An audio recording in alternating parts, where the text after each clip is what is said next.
बा, एरिया में हलफा मचैले।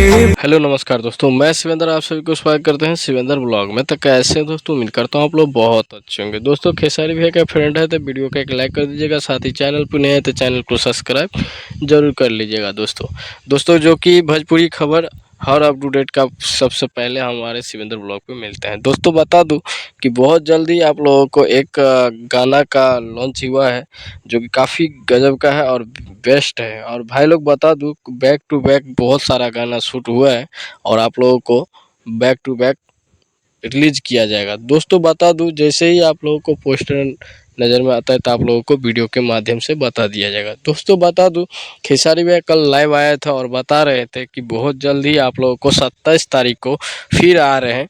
आप लोगों को अपना सुपरस्टार 27 तारीख को जनवरी में देखने के लिए मिलेगा, काफ़ी वाल टाइप में। और भाई लोग चलते हैं अगली वीडियो में मिलेंगे, तब तक के लिए अपना ख्याल रखिएगा।